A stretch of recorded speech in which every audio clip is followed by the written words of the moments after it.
What's going on, everyone? Chris from PickDogs.com here with your morning show. It is Thursday, July 24th. I had to check the date. I don't even know what day of the week, what day of the month it is anymore, but rolling through July. Got a smaller card today, only 5 MLB games, 3 WNBA games, but I still got a solid group of cappers for you guys to talk the games with today. I got Brad with me. I got Jeremy with me. Brad, how's it going? Doing good, man. Doing good. Yeah, I feel like this is the smallest MLB card we've seen this season. So yesterday was pretty chill for me and Chris doing videos. It's kind of nice. But yeah, I think there's still some good opportunities to make some money. Hit on a nice play yesterday with the Guardians. That was my only play. So looking to carry that momentum into today. Absolutely. Jeremy, how you doing? I'm good, man. Yesterday was an interesting day for me. I had probably my favorite play of the year. My weather algorithm, everybody loves the weather stuff.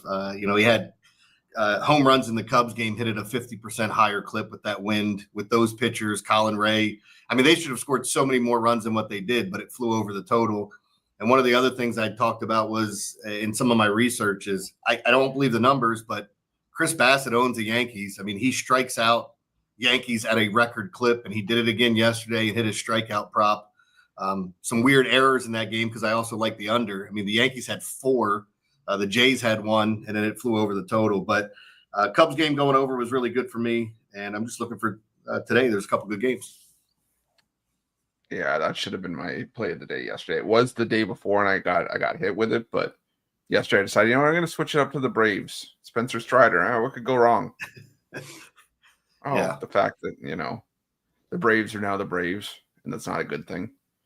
But yeah, my Tuesday, I had 3 games where I lost by a half a point, half a run, whatever you want to say. And you go back and look at it and you're like, did I handicap this right? Because I feel like I was on the right side and got burned in extra innings, but that happens so often in baseball. Well, it's what I say to everybody now. There's only so much that we can cap the games. At the end of the day, there's still a human element that comes into play. Like, we can go into it looking at it as much as we want, but at the end of the day, these guys still got to play the game. So sometimes it works out better for us. Sometimes, we just get beat by that half a run. But I'll tell you, that Blue Jays Yankees series, that was insane. I mean, fun. It was a good series. That's how it's going to be the rest of the season. I'm excited. But I'll say this: Aaron Boone coming out after the game saying, "Oh, well, we never play well in Toronto." And some people are like, he was blaming it on the field. Some people were saying that he's like, just stating that they never play well in Toronto because of for whatever reason. That's fine. Bottle up Yankee tears and sell them in a bottle to me. I don't care. I'm fine. You know what? This is the Blue Jays just keep finding a way, and exactly. And Chris Bassett, like Jeremy said, has just been killing the Yankees for whatever reason since he came to Toronto. But yeah, going into yesterday, he faced them 7 times. He had an ERA of like 2.03, and he had 50-some strikeouts in those 7 games. And it's like you do some research, and you're going, hold on, this doesn't look right. And then you check it somewhere else, and you're like, holy hell, he just – I don't know what the matchup thing is, but he strikes them out all the time. I'm just trying to find the splits that Bassett's had since he came to Toronto, because that's the majority of when he faced him. I mean, obviously he faced him when he was with Oakland and when he was with the Mets, but no, a majority of the games were with the Mets and the Jays. He only had 1 game against them in Oakland. Yeah. But I'm saying it's not like he never faced him. Yeah. What was his strikeout line yesterday? What do you have, 8? Yeah, he had 8. Well, do you know what his line was? Oh, it's 5.5. 5.5. Okay, damn. And it was 5.5, like minus 110 or something. It wasn't even like juiced up. And I get it, because if you're looking at it, you'd probably want to bet the under on a Bassett strikeout game, because he's not a big K guy, but he is against the Yankees. Yeah. So he came over to the Jays in 2023. And since then, he went in 2023, 1 start against the Yankees. It was 2 starts against the Yankees, 14 2/3 of 8 hit shutout ball, 19 strikeouts to 1 walk. It's weird, man. I thought. So you're pointing this out, and the more that I look at it over the course of his Jays tenure, 54 strikeouts to 2 walks against the Yankees. I don't know what it is. What's more surprising, that number over a 3-year span, or the fact that Jays are 11-1 in his home starts this season? It's crazy. I mean, how shocked are you at how good the Jays are? Because I'm in Baltimore. I mean, it's obviously an AL East thing here where we all hate each other. And it's funny because, like, I didn't expect this from the Jays. I was looking at it going, man, I don't know if they did enough in the offseason. And it didn't matter. The guys that were supposed to pitch well last year are actually doing it this year.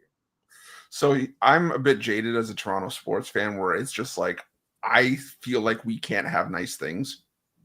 So I'm like, I always go into it thinking, oh, it can't be this good. It can't be this good. And then they play as well as they have. And it's like, oh, shit, maybe they are this good.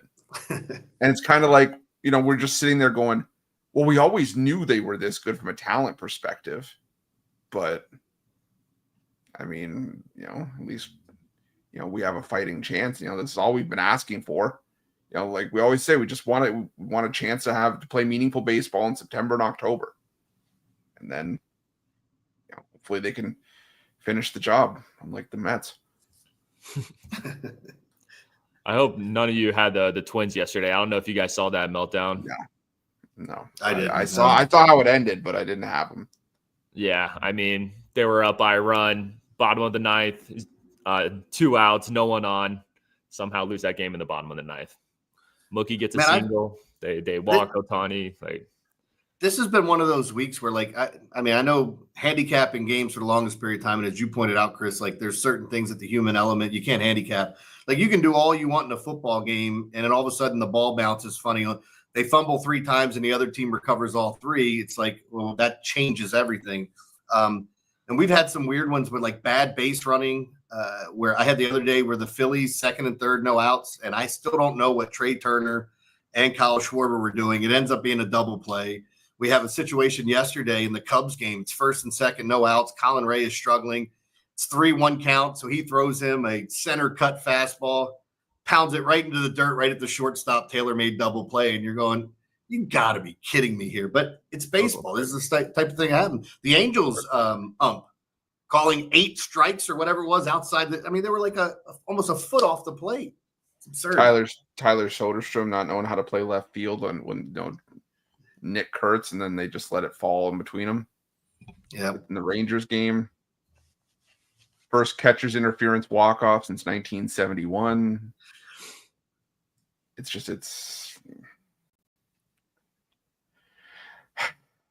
out of your hands.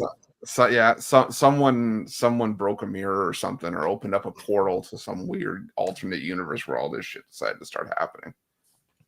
But it's just one of those things where, like we said, human element. That's all it is. Yeah. But I'm starting to wonder if the automatic balls and strikes is going to gain some traction. I feel like it has to. Like, come on now. It's been too long with this. But I don't want them to limit it at 2 per game.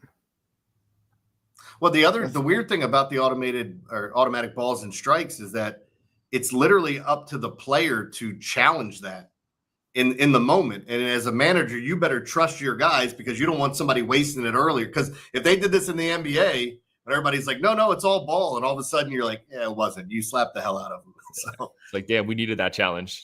Yeah. No, I think they should do it and make the game interesting. That's for sure. I think every pitch should be automated, though. You still have an umpire there. He has earpieces in. Robot tells him ball or strike. He still makes the signal, but I don't know why we don't bring that in. Now, here's the thing. It's like we can always say, keep it or keep the umpires or get the automated balls and strikes. We all say this until it works or goes against us in our favor.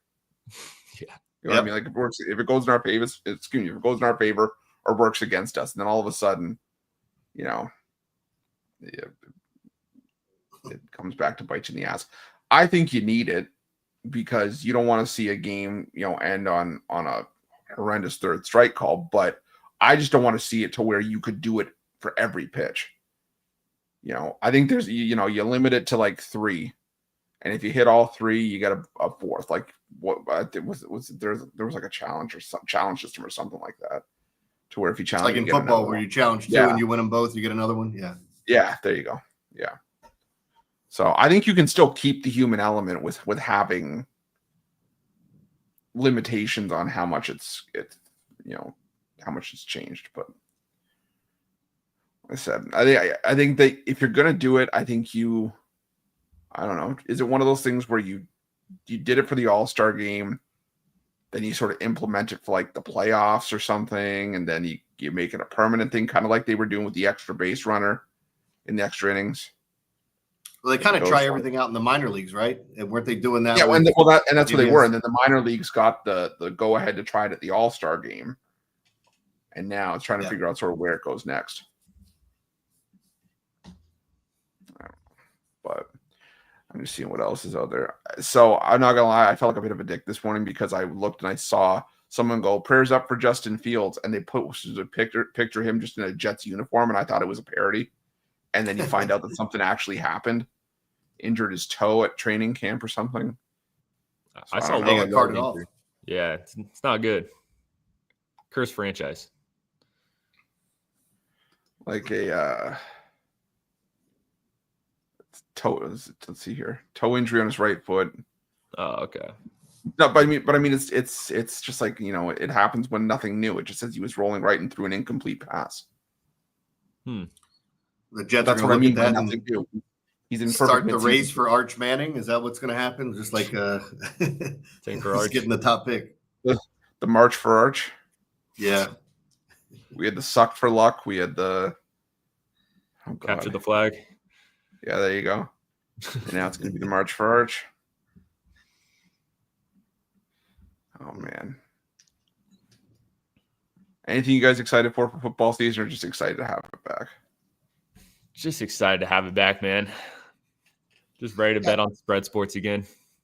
I think, it's just not, it's college football. It's NFL. It's the standalone games on the weeknights where there's a ton of action on them. It's a little bit of everything. And then being in Baltimore, like our baseball team sucks. And I mean, on paper, I think the Ravens have the best roster in football, and we'll just see how it plays out. But those dreaded postseason games where something always seems to go awry. But I think it's going to be a fun year. Agreed.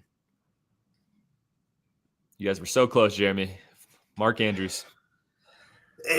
And he's such a good guy, man. He was getting killed, and he didn't talk after the game. And everybody's like, "That's BS, man. You got to own it." But what do you say? Like it's the easiest pass he could have ever called. He just took his eye off. Yeah. No, yeah, Mark is a good guy, and he's done so much for that franchise. But if you're a Baltimore fan, it's like, come on, Mark. Yeah, you gotta. Yeah, any good that you do up to that point is immediately gone when Well, that season he had the highest touchdown equity of any player in Ravens history for like when you can configure in his targets and everything that went on, and then you get into the postseason and it's like he fumbled at midfield on a drive that they would have probably take the lead or tie the game, and then drop the 2-point conversion as well. Yeah, 2 plays. Tough. And this is just getting me excited to get back to football season. I'm ready to. I'm not ready for the articles that come with it, but I'm ready for the actual action. I'm ready to be in Vegas week 1. I'm ready for all of it. But just wait till those college basketball articles start coming too. Why'd you have to open your mouth to say that? I'm just letting it be. I'm just letting you know. Why'd you feel the need to do that? Be prepared. Bro, I'm already in mid-season form. I'm sleeping 3 hours. It's like I'm doing 5 MLB articles and 3 WNBA articles. I'm getting no sleep. What do you guys say we get into some baseball? Let's do it. Got 5 games in total. Do you guys want to do all 5 at once? You want to just do 2 and 3? How do you want to do it? Let's do 2 and 3.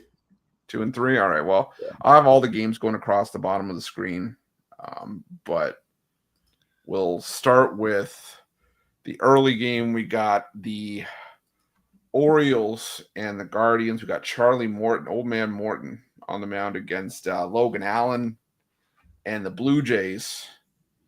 Eric Lauer getting the start against the Detroit Tigers and Reese Olson.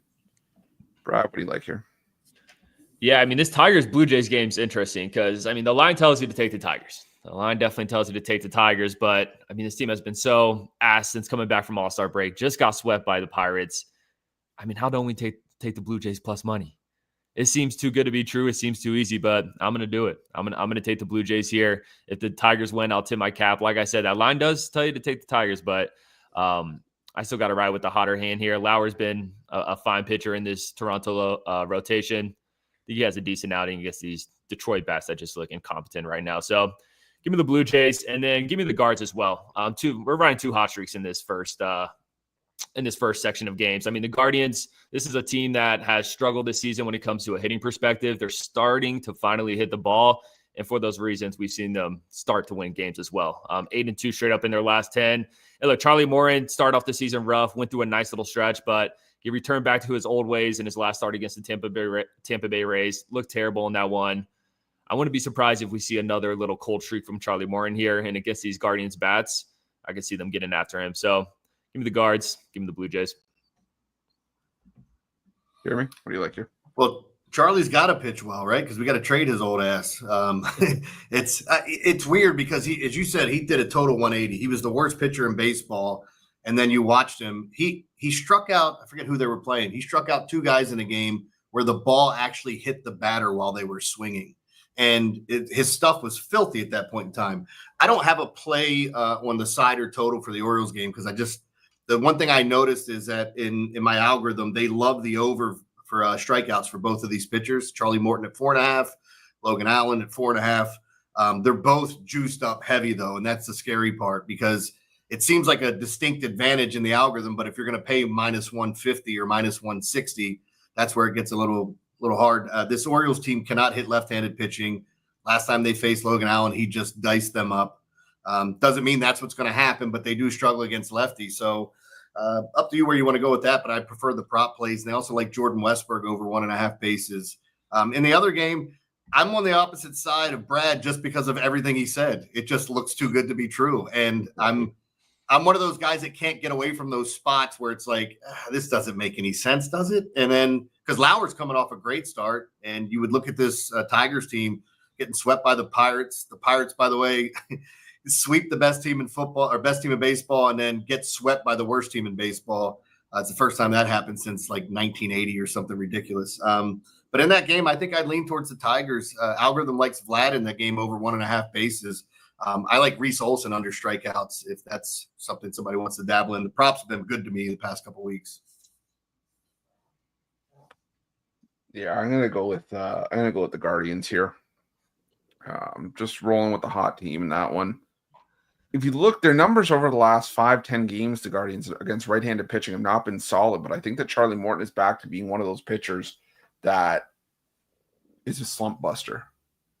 And it doesn't make sense. Another thing that doesn't make sense is just how the Guardians can have these numbers at the plate, but yet they've won like 10 of their last 12 or something like that. They've won 8 of their last 10 for sure, and they're just finding ways to win. So right now, you got a team that's finding ways to win against an inconsistent Orioles team that's sort of, it feels like they shot their load. Like they had a nice run of form, but then all of a sudden kind of got back into the Orioles that we've seen for much of the season. So I'm going to roll with the Guardians in this one. Jeremy, do you have any thoughts on that total in Blue Jays Tigers? I was pretty surprised to see it at 8.5, and it's juiced up to the over. I mean, 2 solid pitchers.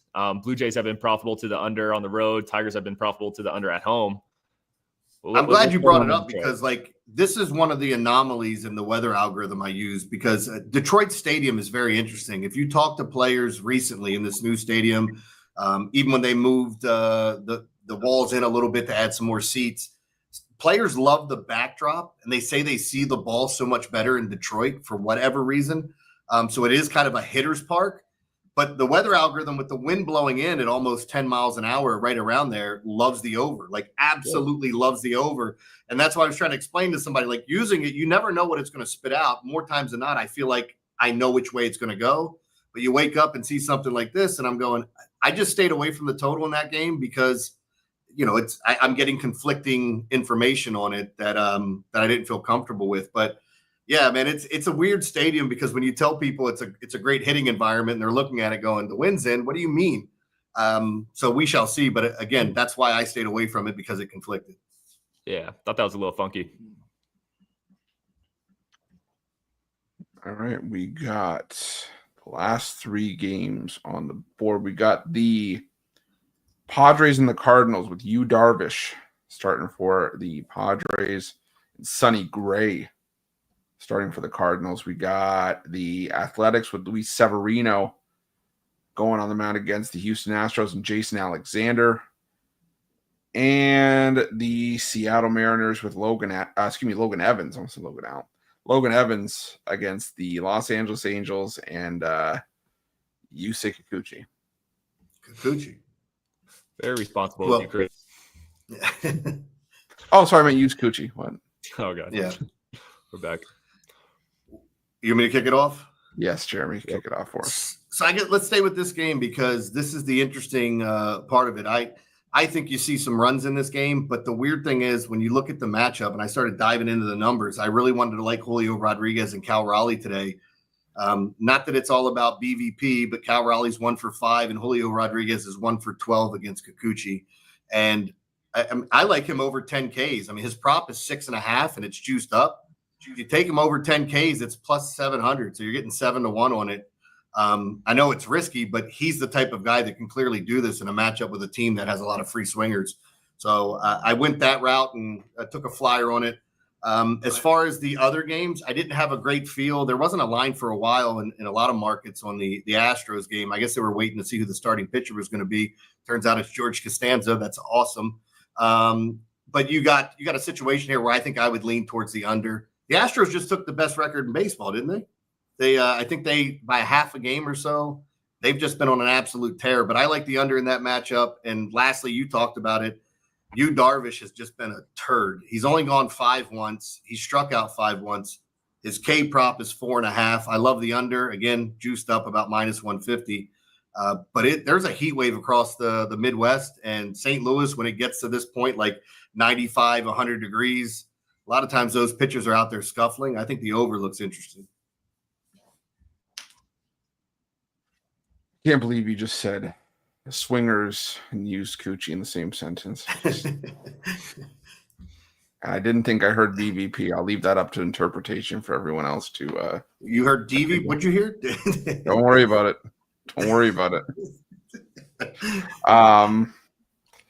Yeah, I'm gonna go with the under in Padres Cardinals. For me, it's an inconsistent Padres offense that, yeah, they can bring out the bats here and there, but Sonny Gray's pitched his far better baseball at home. You've also got the Cardinals coming off the Coors Field series, no day off in between.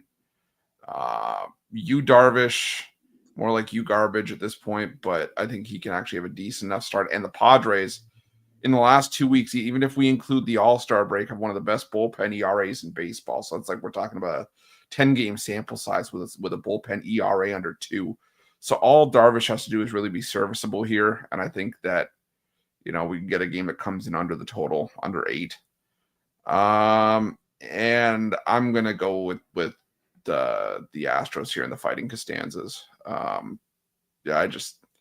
I can't get there with Luis Severino. I know he's pitched better on the road. I know the Athletics, I've said it before, even when they had that run, was it like late May, early June, where they were like 2-21 in like a 23-game stretch or something like that? It was never the bats that were the issue, it was the pitching. And I think that Severino continues to struggle here. The Athletics are 2-11 as a team in his last 13 starts. And there's a lot of times where he's just put his team behind the 8 ball.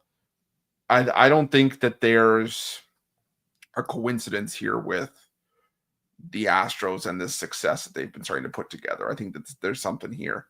And I think that the Astros start the series with the win. I think you're just getting a decent price with them just because it's Jason Alexander for the Astros. But other than that, I think the Astros are where I want to be. Brad? Yeah, for that Angels Mariners game, I was handicapping that game last night, and the Angels the money line was minus 125. Now that thing has jumped all the way up to minus 150. I like the Angels much better at -125, but -150, it is kind of tough. I feel like that is a little bit too juicy for this Angels team, but I do like an over in that game.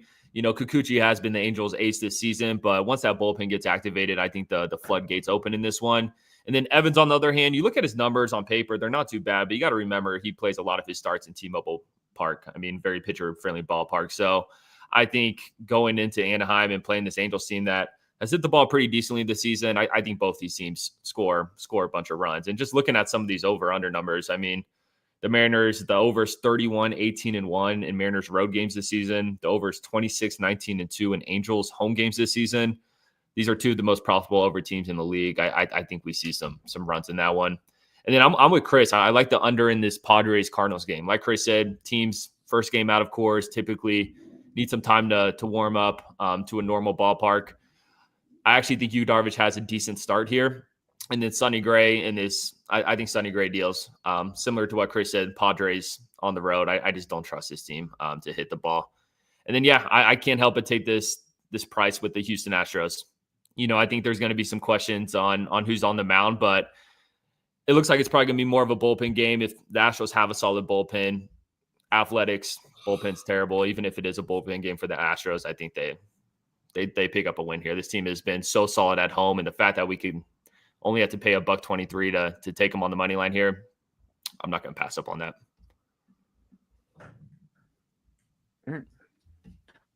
Move on to the WNBA. 3 games on the board there. We got the Aces and the Fever. Aces laying 1.5 on the road, total 163.5. We got the Sparks laying 6 on the road against the Connecticut Sun, total set at 169. And the Seattle Storm laying 9 on the road against the Chicago Sky, total set at 158.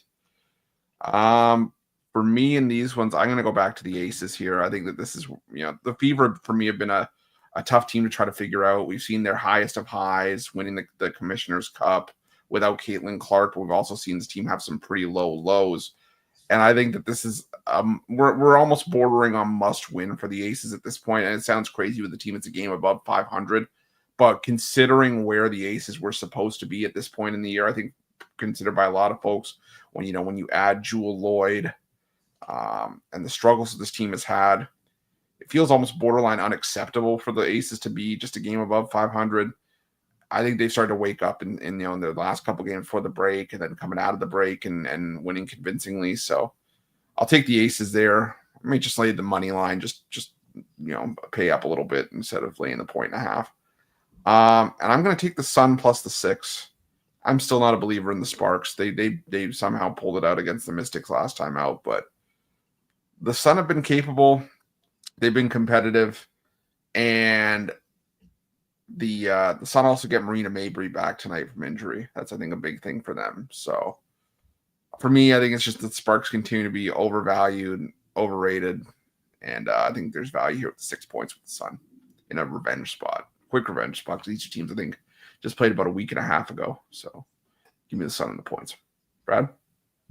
I'm gonna take the Fever here. I feel like the Dogs have been barking this WNBA season, and Vegas on the road have struggled ATS. They've struggled in the favor role this season, ATS as well.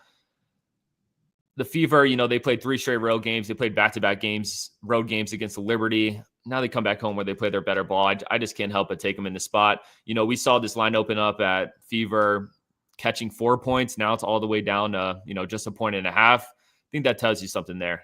So I'm going to take a shot with the Fever here.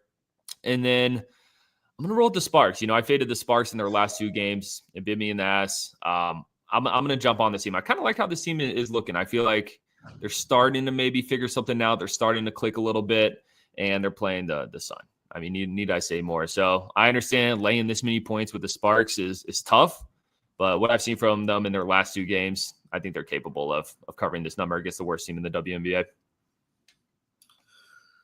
Yeah, I kind of look at, I'm interested in Seattle. I hate betting big road favorites because when the Sky are bad, they're just god awful. But it's a big number. So full disclosure, I stayed away. I didn't bet it. I am interested in the under in the Fever game. I got burned on it last time. They average about 80 points without Caitlin Clark. I think it slows down a little bit here with the Aces playing at a better pace for an under.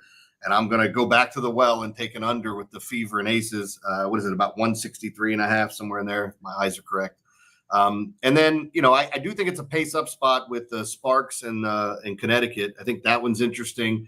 But ultimately, when you look at it, I think today's slate's pretty good in the WNBA, but I only have one play that I went with. Yeah, it's worth noting for that Storm and Sky game that not only is Ariel Atkins out, Angel Reese, I see her listed as day-to-day. And last time that Angel Reese and Ariel Atkins were both out of the lineup, they lost by 37 points to the Dream and scored 49. So maybe an under. I wouldn't be opposed to an under in Seattle and Chicago. It's dropped. I had it at 158 here. It's now down to 155.5. And I just did this ticker before the show, so that's a crazy line drop. But anything else you guys might have missed today? MLB or WNBA? Nope. It's a small card, so there's probably not much to miss. But well, so at the bottom of the screen, it's Money Making Thursday. Brad, what do you got for sale over at Pick Dogs Premium today? Yep, got 3 plays total today. My 2 best picks in the MLB, and then my best pick in the WNBA. So you can check out that 3-pack. And then I also got my pick of the day in the MLB, $19 over at the site. Since returning back from All-Star break, we've hit on every single pick of the day besides one of them. It was the Mystics on Wednesday. So we've been hot since coming back from the All-Star break, and I'm looking to keep it going today. So if you ever want to hop on with me, this is a great time to do it. Team me up with Chris, team me up with Jeremy. Let's make some money. Definitely check it out over at Pick Dogs Premium. Jeremy, what do you have going on over at the website today? Yeah, I posted 4 plays, and I posted a triple play as well. It's got my favorite WNBA game, my favorite total, and my favorite side in baseball today.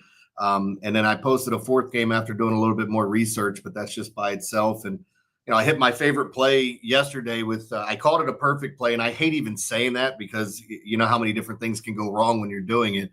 But it just seemed like such an amazing spot with the wind blowing out at Wrigley. There's a couple other games that you'll hear me talk about with weather, and I usually list on there what my favorite play is, because I've had some of those days where I'm like, this is my favorite play, and then everybody buys something else, and I'm going, what happened? Did I not write it up the right way? But yeah, I do try to denote that in my plays to let you know which one is my top play. Make sure you go and check that out over at Pick Dogs Premium. For me today, I got my $19 play of the day. It's the only play I got on the board today.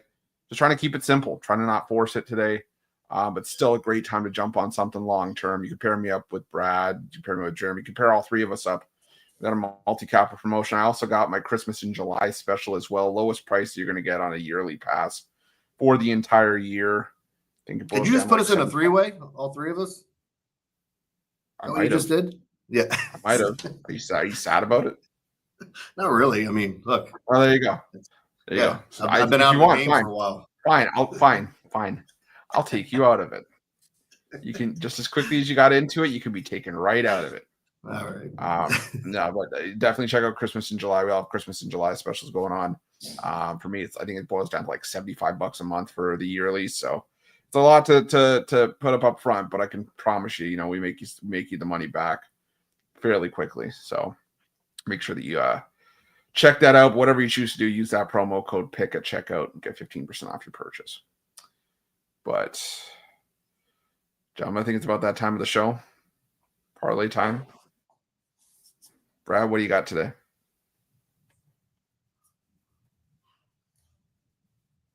Wow, so good. It's so good. We can't even get it out. God damn it. It's not me for once. I know. You can't talk, Chris. You can't talk. Of course I can. Because you guys talk when it's me. So when somebody else, the shoe is on the other foot, my friend. How the turns have tabled. I'm gonna roll Angels money line, Astros money line. Nice little 2-teamer. Jeremy.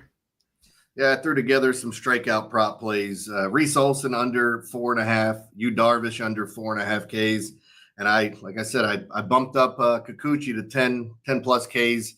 That's a payout of plus, 2250. And I know it's a big ask for Kikuchi to get those 10 Ks, We just hope we don't get stinky Kikuchi today.